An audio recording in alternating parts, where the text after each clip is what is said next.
So, hi everyone, এবার তোমাদের first semester Calcutta university Aisi compulsory ইংলিশের সাজেশনস দিয়ে দেবো। সো অলরেডি আমি এর আগে একটা ভিডিও পোস্ট করেছিলাম, দেন সেখানটায় তোমাদের আমি বলেছিলাম যে এর আগের বারে যারা আমার থেকে নোটস নিয়েছিল বা আমার চ্যানেল ফলো করেছিল সবাই ম্যাক্সিমাম 50 আউট অফ 50 পেয়েছিল। সো তোমরা সবাই সিলেবাসটা জানো যে তোমাদের সিলেবাসের মধ্যে 3টে পোয়েট্রি আছে, মানে 3টে কবিতা আর 3টে গল্প আছে। সো 3টে কবিতা মিলিয়ে হচ্ছে কি যে 12টা এমসিকিউ আসবে, 3টে গল্প মিলিয়ে হচ্ছে কি যে 12টা, তাহলে 24টা। আর একটা এমসিকিউ সেটা কবিতা থেকে দিতে পারে, আদারওয়াইজ গল্প থেকে দিতে পারে, ঠিক আছে। সো আজকের ভিডিওটা তুমি যদি দেখো, যদি পুরোটা দেখো, না দেখতেও পারো, যদি পুরোটা দেখো তাহলে আমার চ্যানেলের নাম আই থিঙ্ক তুমি কোনোদিন ভুলবে না। তার কারণ আমি তোমাদের আজকে তোমাদের যে 3টে পোয়েট্রি আছে তার মধ্যে যে break break break break break পোয়েট্রিটা সম্পূর্ণ কভার করব। অ্যান্ড এখান থেকে তুমি যদি করে যেতে পারো তাহলে এর বাইরে আর কোনো রকম কোশ্চেন্স আসবে না। সো তোমরা মোটামুটি ব্রেক ব্রেক ব্রেক কবিতার ইংলিশ পোর্শনটা হয়তো দেখেছো বিভিন্ন জায়গায়, অনেকে বইও কিনেছে বা কিছু। বাট আমার নোটস বা আমার ম্যাটেরিয়ালস না কোনো কলেজ রিডার বই ডিল করতে পারে, না কোনো ইউটিউবার। সো এটা হচ্ছে কি তোমরা একটুখানি দেখে নিতে পারো, বাট আমি তোমাদের একটা তাজ্জবের জিনিস দেখাচ্ছি, সেটা হচ্ছে কি যে এটা। সো এটা হচ্ছে কি যে তোমরা চাইলে পড়ে নিতে পারো। আমি যদি বলে থাকি প্রত্যেকটা লাইন বাই লাইন তাহলে ভিডিওটা অনেক বড় হয়ে যাবে, আমি কয়েকটা লাইন বাই লাইন বলে স্কিপ করে যাচ্ছি। সো প্রথমে দেখো অ্যালফ্রেড লর্ড টেনিসনের ব্রেক ব্রেক ব্রেক আছে। সো এখান থেকে আমি তোমাদের এমসিকিউ দেবো, সাথে শর্ট নোটসও দেবো। সো প্রিভিয়াস ইয়ারের কোশ্চেন্সের পিডিএফ আমি কিন্তু নোটসের মধ্যে অ্যাড করি, তোমরা চাইলে নোটসও কিনতে পারো আমার থেকে, যাই হোক। সো দেখো ব্রেক ব্রেক ব্রেক, এটার হচ্ছে কি ইংলিশে যে প্রোনাউন্সিয়েশন, দেন সেটার হচ্ছে কি এখানটা দেওয়া রয়েছে ব্রেক ব্রেক ব্রেক কীভাবে এটা প্রোনাউন্স করতে হয়, দেন সেটা কিন্তু দেওয়া রয়েছে। সাথে এই কথাটার মানে প্রথম লাইনের বাংলা মানেও কিন্তু এখানটায় দেওয়া রয়েছে। সেম অন, দেখো অনের প্রোনাউন্সিয়েশন এখানে দেওয়া রয়েছে।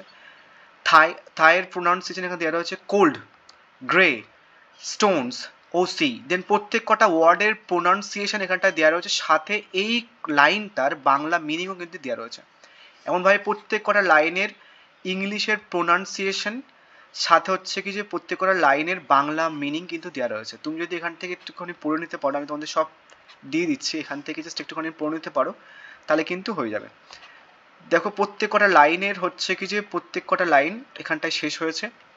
Will never come back to me, দেখো will never come back to me, প্রত্যেক কটা ওয়ার্ডের ইংলিশের প্রোনাউন্সিয়েশন এখানটায় দেওয়া রয়েছে। দেন সাথে বাংলা মিনিং কিন্তু এখানটা দেওয়া রয়েছে, যেটা তুমি কোনো বইতে মাথা ঠুকলেও পাবে না। এনিওয়েজ, এটার পরে তুমি আরেকটা জিনিস পেয়ে যাবে, সেটা হচ্ছে কি যে কবিতাটা সামারি, সেটা বাংলা প্লাস ইংলিশ ভার্সানে। দেখো কোনো একটা কবিতার থেকে তুমি যদি এমসিকিউ করতে চাও তাহলে কবিতাটাকে খুব ভালোভাবে পড়তে হবে, line by line. Line by line পড়ার পরে তারপর কিন্তু অবভিয়াসলি সামারিটা পড়তে হবে। যদি সামারি না পড়ো তাহলে লাইন বাই লাইন পড়েও তুমি কিন্তু খুব একটা ভালো কিছু বুঝতে পারবে না। তার কারণ সেখান থেকে কোশ্চেন্স কিন্তু ঘুরিয়ে দিতে পারে, যে থিমটা কি, কে লিখেছেন, এটা দিয়ে কি বোঝাতে চেয়েছেন, প্রথম স্তবকের এই লাইনটার মানেটা কি, বা কীভাবে কিন্তু তোমাদেরকে কোশ্চেন্স দেয়। তো সেটার জন্য প্রত্যেক কটা স্ট্যান্ডা, যে কটা স্ট্যান্ডার আছে প্রত্যেক কটা স্ট্যান্ডা ওয়াইজ কিন্তু এখানটায় বাংলা মিনিং দেওয়া রয়েছে। এটা প্রথম স্ট্যান্ডা, এটা সেকেন্ড স্ট্যান্ডা, এটা থার্ড স্ট্যান্ডা, এটা হচ্ছে কি যে ফোর্থ স্ট্যান্ডা। দেন তারপর একটা ছোট্ট সামারি দেওয়া রয়েছে যে ওভারঅল কবিতাটা কি বোঝাতে চেয়েছে কবি, ঠিক আছে এটা। দেন তার আগে নর্মালি হচ্ছে কি যে কবিতা কি রিলেটেড, মানে কবিতার মাধ্যমে কবি কি বোঝাতে চেয়েছেন, দেন সেটা কিন্তু এখানটাই কাভার করা রয়েছে। সেটা তুমি ইংলিশেও পাবে, সাথে বাংলাতেও কিন্তু ওপরে দেখিয়ে দিবে। ওকে, চাইলে একটুখানি পজ করে পড়ে নিতে পারো বা কিছু। অ্যান্ড তোমরা এই পিডিএফটা কোথায় কিভাবে পাবে আমি তোমাদের বলে দিচ্ছি। তার আগে এমসিকিউ গুলো দেখে নাও। আমি তোমাদের এই কবিতার থেকে টোটাল 50টা মতো এমসিকিউ রেখেছি, সাথে শর্ট নোটস। শর্ট নোটসের গল্প তুমি এর আগে কোথাও শুনতে পাবে না, ঠিক আছে। নর্মালি ইউটিউবে শর্ট নোটসের ব্যাপারটা আমি প্রথমে স্টার্ট করেছিলাম, তারপরে বিভিন্ন বেশি সাবস্ক্রাইবার চালা চ্যানেল যারা এর আগের বার আমার থেকে নোটস কিনেছিল তারা অ্যাডাপ্ট করেছে ব্যাপারটা। যাই হোক, খুবই ভালো একটা জিনিস। সো দেখো এমসিকিউ গুলো কিভাবে দিয়েছে। এমসিকিউ গুলো দেখো এখানটায় লেখা রয়েছে, who wrote the poem break break break. ব্যাপারটা ধরো তুমি পড়ে বুঝতে পারছো না, তোমাকে তো পড়ে বুঝতে হয় প্রথম দিকে। হয়তো পড়া হয়ে যাওয়ার পর যাদের ইংলিশ একটুখানি ভালো তারা ভাববে যে আরে এটা তো সিম্পল একটা ওয়ার্ড, এখানটায় আবার বাংলা মিনিং দেওয়ার কি আছে। দেখো ভাই, ব্যাপারটা হচ্ছে কি যে সবাই ইংলিশটা খুব একটা ভালোভাবে জানে না, তো সেটার জন্য তাদের ক্ষেত্রে বোঝার জন্য প্রথম যখন সে পড়ছে তাকে বোঝার জন্য এটা যদি বাংলা মিনিং করে দেওয়া হয় তাহলে খুব ভালোভাবে বুঝতে পারবে। দেন তারপরে ও বলবে যে আরে এইটুকু জাস্ট এটার বাংলা করে দেওয়ার কি মানে, ঠিক আছে? সবাই সমান না, তো সবার ব্যাপারটা মাথায় রেখে একটা করা রয়েছে। তো এই লাইনটার বাংলা মিনিং এখানটা দেওয়া রয়েছে যে কবি ব্রেক ব্রেক ব্রেক কবিতাটি কে লিখেছেন, দেন প্রত্যেক কটা ওয়ার্ডের এমসিকিউরও কিন্তু এখানটায় বাংলা মিনিং দেওয়া রয়েছে। সরি। দেন সাথে উত্তরও কিন্তু বাংলা মিনিং দেওয়া রয়েছে, এটা প্রথম। নেক্সট হচ্ছে কি যে what is the central theme of the poem break break break, মানে কবিতাটির প্রধান বিষয়টা কি বা সেন্ট্রাল থিমটা কি? প্রাকৃতিক সৌন্দর্য, natural beauty, the loss of and grieve, হারানো বা শোক, নাকি লাভ অ্যান্ড ফ্রেন্ডশিপ, নাকি প্রেম নাকি বন্ধুত্ব, নাকি অ্যাডভেঞ্চার অ্যান্ড দ্য কারেজ, মানে সাহসিকতা নাকি মহত্ব। দেন কোনটা হবে? কবিতাটির মেইন থিম হচ্ছে কি যে the loss and grief. Next 3 number দেখো, what does the poet long for in the poem, মানে কবির কবিতায় তিনি কি কামনা করেছেন? সাগরের সৌন্দর্য, the beauty of the sea, the touch of vanished hand, মানে হারিয়ে যাওয়া হাতের স্পর্শ, পাখির শব্দ মানে হচ্ছে the sounds of birds, and the view of the mountains, মানে পর্বতের দৃশ্য, মানে কোনটা হবে? The touch of the ভেনিসড hand. Next হচ্ছে কি তোমার এটা, what does the sea symbolise, মানে কবিতাটায় যে একটা ওয়ার্ড মানে মেনশন করা আছে, সি এর কথা বলা হয়েছে, তাহলে সিটাকে কি সিম্বলাইজ করেছেন পোয়েম কবিতার মধ্যে? সেটা হচ্ছে কি the passage of time and death. Next কবিতায় সাগর কি প্রতীকিত, ঠিক আছে? এখানটা সমস্ত কিছু প্রত্যেক কটা ওয়ার্ডের বাংলা মিনিং আছে এমনভাবে প্রত্যেক কটা, তুমি একটুখানি পজ করে পড়ে না, আমি সমস্ত কিছু বলছি না, তাহলে ভিডিওটা অনেক লম্বা হয়ে যাবে, আমি 9 মিনিটের মধ্যে সমস্ত এ করে দেবো। সো মোটামুটি তুমি একটুখানি পজ করে দেখে নিও, অ্যান্ড এই পিডিএফটার ব্যাপারে আমি কীভাবে পাবো একটুখানি তোমাদের বলে দিচ্ছি। এই এমনভাবে যেটা কাভার করে দিয়েছি আমি, ঠিক আছে, সেটা তুমি না কোনো বইতে পাবে না কোনো মাথামোটা ইউটিউবারের কাছে পাবে।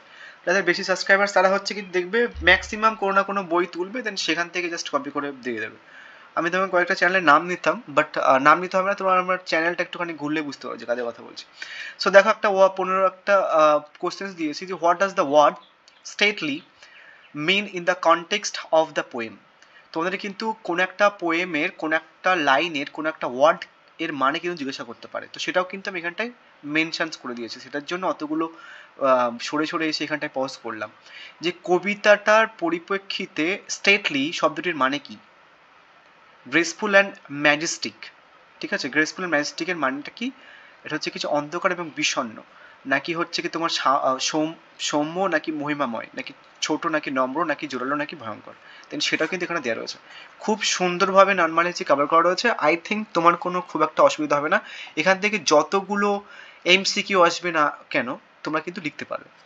দেখো একটা লাইন তুলেও কিন্তু কোশ্চেন আসতে পারে যে এই লাইনটা দিয়ে কবি কি বোঝাতে চেয়েছেন। Sound of a voice that is still refer to, মানে কি বোঝাতে চেয়েছেন যে এই একটি নীরব কণ্ঠের শব্দ, না sounds of a voice that is still মানে একটি নীরব কণ্ঠের শব্দ, এর মানেটাও কিন্তু এখানে মেনশন করা আছে। What does the sound of a voice that is still refers to, মানে বলতে কি বোঝানো হয়েছে? কি বোঝানো হয়েছে?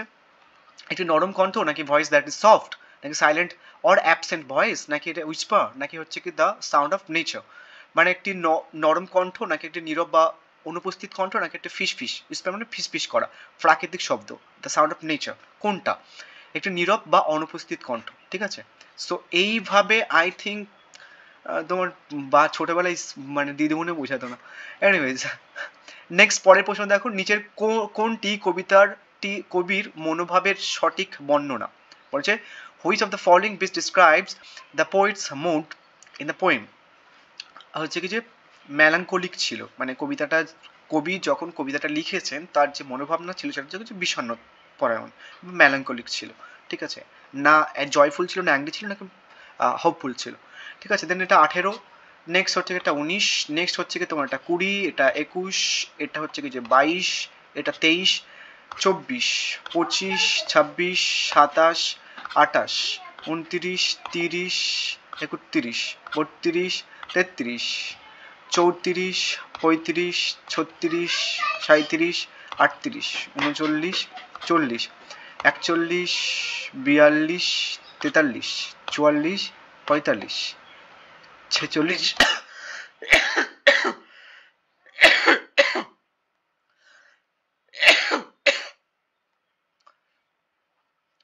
47, 48, 49, 50। সো এমসিকিউর গল্প শেষ। এবার একটা জিনিস দেখাচ্ছি যেটা খুবই হেল্পফুল অ্যান্ড এই পোর্শনসটা তুমি কোথাও পাবে না, সেটা হচ্ছে শর্ট নোটস।